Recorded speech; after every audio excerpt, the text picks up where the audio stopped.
my brother stole the inheritance. He signed the papers, emptied the joint accounts, changed the locks on the house we grew up in, and then told me it was for the best. It wasn't a metaphor. He literally turned our parents' life into a bank transaction and left me outside with a box of funeral clothes and a stack of unpaid bills. That is who did it, what he did, and why it hurt me. He erased the part of my life that mattered most and treated it like an asset he had a right to take. For the first week, I kept saying his name like a test, Ethan, because I needed to hear it without thinking of him as the polite, charming son who showed up at Thanksgiving with a bottle of something expensive. Ethan always had an easy smile and a way of making my parents squint at him fondly, as if he preserved some small, private miracle they'd made. He was their golden child in the way families make someone into light to hide the shadows. I'd spent my 20s and 30s balancing groceries, 2 jobs, and hospital visits. Ethan gave speeches and handshakes. He managed the money. He handled things. Our parents died within 6 months of each other. The house was on Maple Street. 3 stories, oak banister, the backyard with the pear tree my mother planted the year I graduated high school. The estate was modest by some standards. The house, a couple of rental properties, 2 modest retirement accounts, some jewelry, and the small business my father kept in the garage. It wasn't an inheritance meant to make anyone rich. It was supposed to close a circle, pay the mortgage, cover the funeral costs, and give me the time and safety to start again somewhere sensible. Or when the attorney handed me a copy of the trust file, the account numbers blurred because of the way my hands shook. Ethan had been named as executor. He had filed for probate within 10 days, then had the house appraised and sold in 21. He told me he had to move quickly to cover tax obligations and that a sale would be cleaner than managing a property that needed work. He assured me there would be an equal split after expenses. He told me all of this with a calmness I recognized as his default. There was always an explanation ready, calm first, then persuasion, then a finished story that left no room for argument. I could not simply leave. I had reasons for staying in that house after my mother's death. Unpaid medical bills for my father that still arrived in coloured envelopes. A mortgage payment I was covering because the rental I managed had lost a tenant and rent had lagged. My son's school district, because uprooting a child during grief is the sort of cruelty people judge quietly. My job, which required a local address. And more than anything, the practical fear that if I left, everything would disappear. Not in metaphor, but in inventory, title transfers, and erased emails. Those reasons were small and precise and boring, but they were the things that mattered in the daily arithmetic of not falling apart. Ethan used those particulars like a surgeon uses a scalpel. The escalation began almost immediately. First, he arranged a cleanup of the house 2 days after the funeral. He texted me a list of what he thought could be sold. Antique lamps, my mother's china, letters boxed since college. So he wrote that he didn't mean to be cruel. He wrote that he couldn't have the house sitting empty. He wrote that he had buyers lined up and it was practical. I argued he was patient. He told me I could select a few items to keep while the rest would be appraised. I picked a photograph and a small wooden jewelry box. He had both gone before I got home the next morning. When I asked who had the keys to the house, Ethan's tone tightened. He called it settling affairs and told me the locks were changed for security. He said he'd leave a key in the safe for my things. I had to open a new bank account 3 towns over because the joint account we used for the mortgage had been transferred and shuttered. He said the money would be accessible once the estate was settled. He told me not to worry about cash flow. I did worry.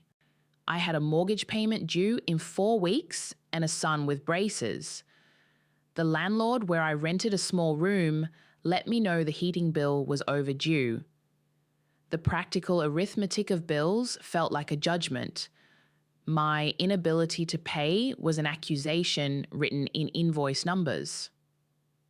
The second wave came in the form of the rental properties. 1 week after the house sale closed, I received notices that the tenants had been given 30-day termination letters. Ethan had decided to sell the properties as a package.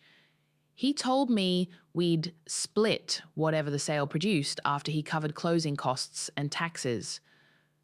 When I asked to delay, to keep one property as a source of rent until I could find stable work or relocate, he said that holding would reduce the offer and that this was real money. We shouldn't gamble with sentiment. I argued. I then cried in the car outside the title company. The money arrived into an account neither of us had access to yet. It sat like a secret. Ethan called it liquidating, with the kind of economy he used with numbers instead of people. By month 2, the escalation became legal. Ethan hired a lawyer who sent me a polite but firm letter. As executor, he had the legal right to manage and distribute estate property. If I questioned any transaction, he suggested mediation.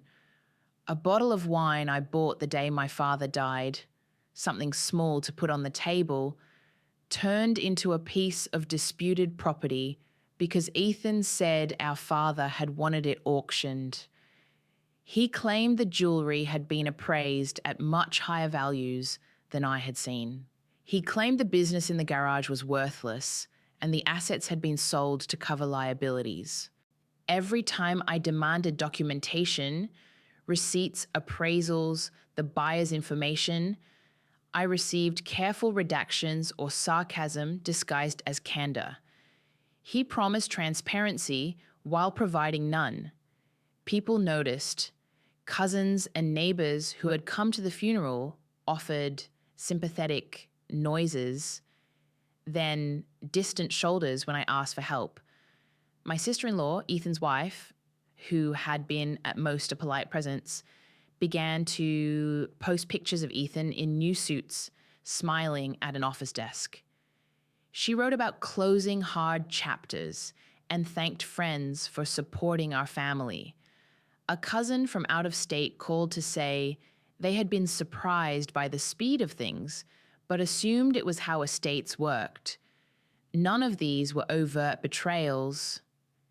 They were small distancing acts, like the way friends stop asking about an illness after the initial shock has passed. But in aggregate, they tightened around me like a glove I couldn't pull off. My reaction moved between confrontation and exhaustion. I spent an entire hot afternoon in the probate office, a stack of my own receipts in a folder, asking for the record of accountings.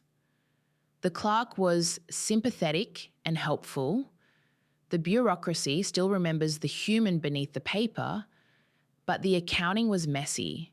Some numbers blacked out, some filed in ways that meant a public record wouldn't show the full picture until a later date. Ethan had moved fast, used a series of transfers, and a short-term loan secured in his name. He had the bank's attention. The money that I believed would be split equally had been used to pay immediate obligations and then swept into a new holding account. Every attempt to pursue a clear explanation ended with more documents, as more professionals and more fees. Then the humiliation. I went to Ethan's work party. He had insisted I come, said it would be good for appearances, and someone mentioned the house online. a real estate blog had an article about quick turn properties and used the Maple Street house as an example. There was a glossy photo with no caption, but in the comments, someone recognized the interior and made a cruel joke about how fast family values can convert into profit. I left without making an excuse and sat in my car where the heat held the smell of upholstery and my anger had nowhere to go. That night, I texted him a short message. "You sold Mum's china." He replied with a shrug emoji and a note that it wasn't practical to keep it in storage. I read the message 3 times to make sure my eyes weren't misreading my own life. Consequences multiplied. My credit score dipped because I missed a payment while I was tangled in estate paperwork. The landlord raised the rent. Work became harder to manage because I was up late on probate forums trying to understand the technical language. Ethan's friends, who were also mine in the periphery of years, began to use "we" in conversation in a way that excluded me. He took control of the narrative. Responsible son, executor, decisive. I became the one who couldn't keep up. The situation got worse when he tried to erase me legally. One morning, without filing a lawsuit, but with the weight of a document in his hand, he told me he had settled the business as an asset-heavy write-down and that the proceeds had been allocated to long-term family support, which was the phrase he used to make future legal objections seem ungrateful. He offered me a check for a round number, flat, blunt, less than what I believed I was owed. I remember the square of it in his hand, neat, the corner slightly bent as if he had kept it in his wallet. I refused. He looked surprised as if I had broken social code by saying no to a peace offering. He put the check back and said that if I pursued the matter legally, it would mean more fees and more time. I did pursue it. I hired a small legal aid attorney who was blunt about the limits of my position, but willing to look at paperwork for a contingency fee. She described the likely outcomes, a small chance of forcing a forensic accounting that could unearth improprieties, a higher chance the estate's lawyers would use their resources to stall and exhaust, a near certain possibility that a legal battle would take money I didn't have. I signed the retainer because I wanted an answer more than I wanted comfort. The retainer was more money out of my account, and it felt like handing a coin to a person who might never return the favor. The third wave of escalation was familial pressure. My mother's sister, Aunt Lillian, called and said she didn't want to wade into family disputes and suggested mediation. My father's old friend came by with a casserole and mentioned gently that people change and implied I should allow Ethan to manage things in the spirit of keeping peace. My own son absorbed the tension like a barometer. He asked if I was angry at Ethan, and I had to keep my voice steady. The back and forth of small kindnesses and big exclusions taught me a new kind of isolation, the kind where everyone is polite and nobody takes the concrete steps that help. When the low point came, it was quiet. The legal aid recommended I pay a one-time fee to subpoena bank records. The idea was reasonable until I saw the amount. I paid it by draining savings earmarked for a move. Around the same time, my son's school called to say they needed a permission slip, signed for a field trip, and that I had to confirm emergency contact details. I juggled the call with the subpoena notice and a voicemail from a collections agency. Late that night, I sat at the kitchen table in the rental house and the lamp casting a small pool of light and ran my hands over the paper proof that had been my life. Insurance policies, hospital discharge notes, receipts for payments I had made for my father's care. The thought that landed on me was precise and crushing. If I lost this, I would be truly unmoored. Ethan had taken the public parts, the house, the accounts, but more damaging was losing the ability to say, in any future conversation, I was there. That mattered to me in ways that money could not buy. At that same low point, my sources of leverage were gone. The tenants had vacated. The rental income evaporated. The mortgage checks I had made were counted as debt I owed rather than payments made by me. My attorney said the only way forward was a forensic accountant, which meant more money. The fatigue settled into my bones. Ethan's repeated offers to settle amicably felt less like offers and more like an ultimatum dressed in a bow. The turning point arrived as an accident and a small kindness at once. It was a Tuesday in late spring when an old college friend, Mara, called. She had known our parents and had been in the house once, a long time ago. She said she was cleaning out her storage unit and had found a parcel of letters from my father to me, letters he'd written before I had left for Europe for a semester and never mailed. Mara thought of me because she remembered how important small, handwritten things had been to my parents. The letters were tender, awkward, practical. My father talking about the pear tree, about the smallness of money, about what he wanted if something happened to him. They were also unsigned and tucked at the bottom, and copies of the original trust documents with a codicil added in my father's handwriting. I drove to meet Mara with the kind of sudden energy that makes you reckless. The codicil was brief, written in a tight, elderly script, a clause that required dual consent for certain types of transfers of real property or the sale of primary residences within 2 years of the grantor's death. A clause that specified that if such transactions were undertaken by one executor without documented consent from the co-beneficiary, the assets would be placed in a protective trust under the oversight of an independent trustee selected by the grantor. The language was practical, not grand. It read like someone trying to be precise about how to prevent family fights he had seen elsewhere. There was an initialing in the margin my father had done in a hurry, the ink slightly smeared. The codicil wasn't flashy. It wasn't dramatic. It was, however, legally significant. Finding the codicil was one thing. The next was realizing it had been overlooked in the slim binder of files the estate attorney had given me.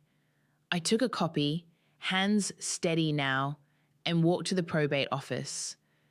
The clerk there was helpful because my paperwork suddenly had a legal hook. The codicil met the formalities. It had been signed and witnessed. It was, by law, an addition to the trust. If executed correctly, the clause meant my father's explicit wish. No sale of the primary residence without joint consent. If unilateral action occurred, a protective trust would be triggered. I showed the codicil to my attorney.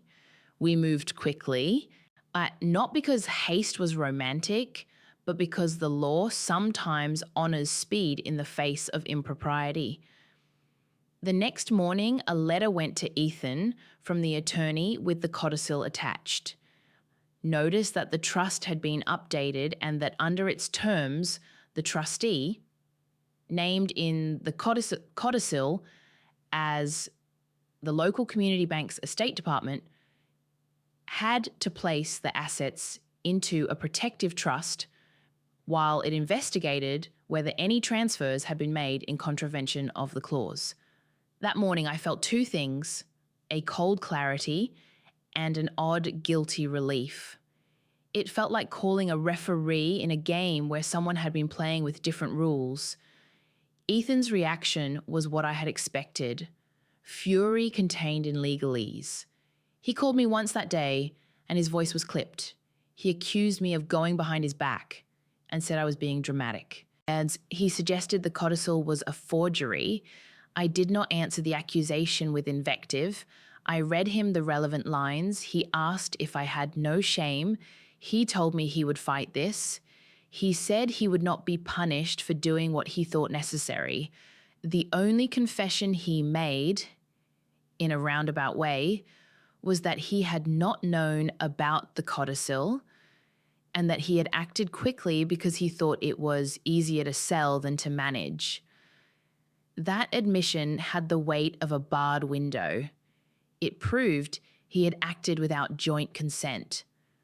Once the trustee froze transactions, things changed in practical, not theatrical ways.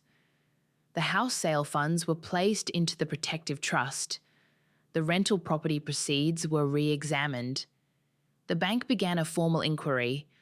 For the first time in months, and someone other than me was asking the hard questions. When were transfers made? Who signed what? Were there unauthorized disbursements? Ethan's lawyers filed an objection, and lobbyists, lawyers, also lobbyists of their kind, argued technicalities about notice and the validity of the codicil. The estate's legal team found itself confronting a document personally signed by my father and witnessed. Consequences followed. The trustee ordered an audit. The audit revealed hurried transfers and a few client accounts redirected in ways that were at least irregular. I won't dress this up. The legal process is slow and the audit did not instantly make everything right. Money does not behave like a toaster. You can conveniently pop back down.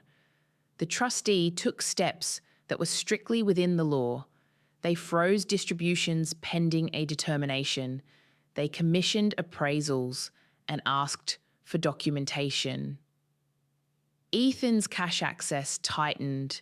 He could not move funds out of the protective trust without oversight. The bank began to demand more transparent written records of how the estate had been handled. That was the practical leverage the codicil created. I thought the consequences would feel triumphant. They did not. There was no cheering crowd. Instead, there were quiet, procedural meetings, depositions with court reporters who typed every pause. Ethan greeted me at one deposition with an expression I had not seen since childhood, the look of a person who had been found out and who wanted the world to explain it away. In private, he told me I had weaponized something my father left for the family. He said I had violated an unspoken expectation of trust between siblings. I listened. I did not answer with jubilation. The relief I felt was practical. The immediate eviction of the most damaging element, unilateral transfers, was over. Whether the audit would find malfeasance remained to be seen, and if it did, what the civil penalties would be. The restitution, the legal bills, those were all calculations. The longer-term consequences were more complicated. The protective trust meant that the assets were preserved while a legal determination was made. That bought me time to arrange a more stable living situation. The trustee ultimately decided some funds had been improperly moved and ordered partial restitution. Ethan had to return a portion of the sale proceeds and reimburse certain estate costs. He also received stern letters from the trustee about the necessity of proper documentation. There was no jail time, no cinematic exposure, only legal paperwork and the slow, humiliating unwrapping of choices.